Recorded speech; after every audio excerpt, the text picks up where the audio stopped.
E a questão do ingresso de Flamengo e Corinthians, Corinthians e Flamengo, final da Copa do Brasil. Qual é a polêmica que está rolando? Que a questão é a seguinte: Flamengo e Corinthians acordaram, né, na questão de compra e venda dos ingressos, cada diretoria conseguiu aí garantir um número X de ingressos para o seu torcedor. Por exemplo, é por causa, tá? Por que a torcida do Corinthians tem mais torcedor que a do Flamengo?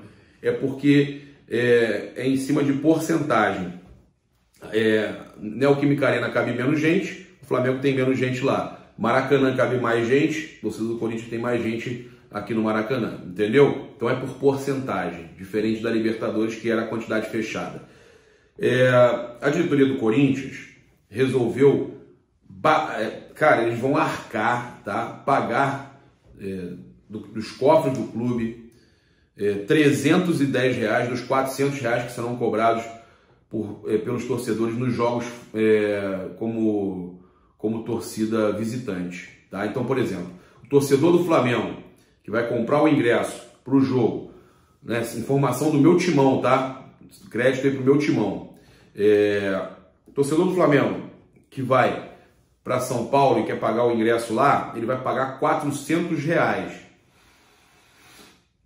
O torcedor do Corinthians que vem para o Rio de Janeiro e vai pagar aqui, ele pagaria R$400. Por que pagaria? Pagaria porque o valor que a diretoria do Corinthians vai fazer com os 2.800 ingressos dos flamenguistas lá, o Flamengo vai ter 2.800 ingressos para torcedor lá em São Paulo. O Corinthians lucra cerca de R$1.100.000, R$1.100.000. Esse R$1.100.000, o Corinthians vai colocar à disposição do seu torcedor no valor do ingresso aqui do Flamengo no Maracanã. Por exemplo, R$400 que eles iriam pagar aos torcedores. Eles querem lotar aqui os 3.800 lugares que vão ter aqui no Maracanã. O deles são 3.800 aqui. Eles vão pagar, custear R$1.100.000, aquele que eles tiveram lucro da venda nossa lá em São Paulo. R$1.100.000 eles vão pagar nos ingressos aqui do torcedor do Corinthians. Com isso, o torcedor corintiano vai pagar R$90 pelo ingresso, porque o Corinthians está custeando, né? R$90. O Flamengo deveria fazer o mesmo, até para gerar um problema para eles lá, não só pela questão de atender o torcedor, né? Porque, óbvio, você tem que atender o torcedor, fazer o melhor pelo torcedor, atitude maravilhosa da diretoria do Corinthians, que inclusive gera problema para a diretoria do Flamengo, que tem aquela questão que você tem que cobrar o valor igual pelo mesmo setor.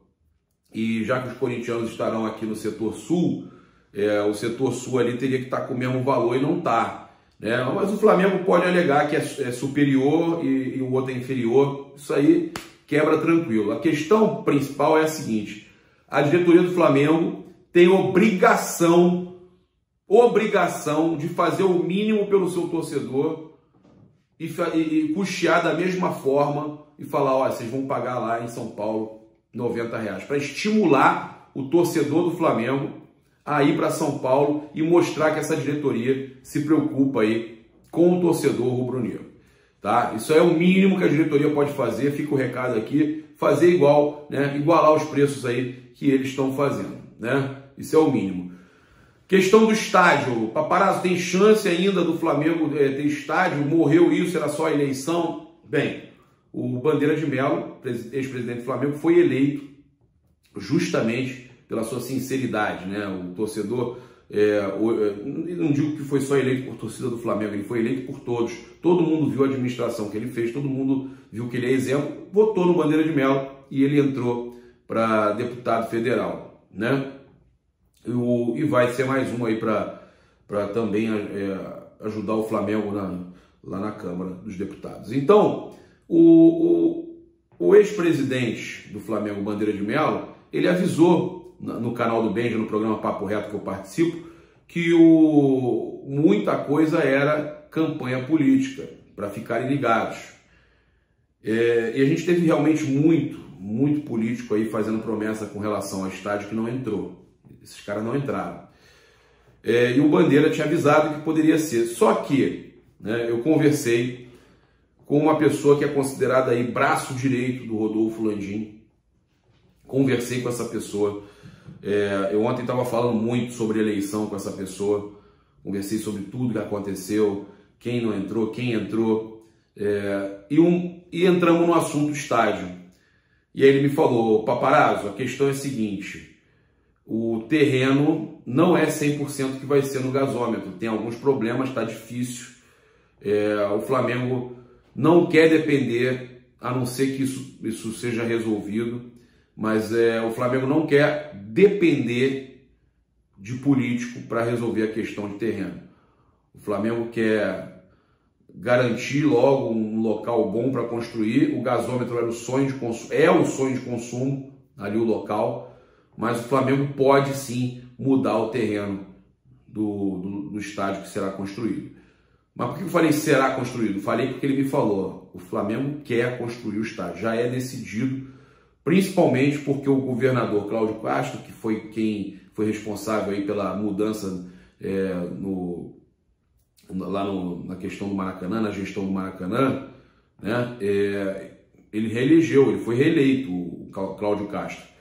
Então esse governador, o Cláudio Castro, foi com ele que dificultou o diálogo aí pelo Maracanã. Então o Flamengo agora, uma coisa é certa, reeleição do governador do Rio força o Flamengo, né, a construir seu estádio. A reeleição do governador força o Flamengo ainda mais a construir seu estádio, e o Landim está com isso na cabeça. Ele quer construir o estádio e entende que não tem como ficar mais 4 anos na mão do governo. E está certíssimo.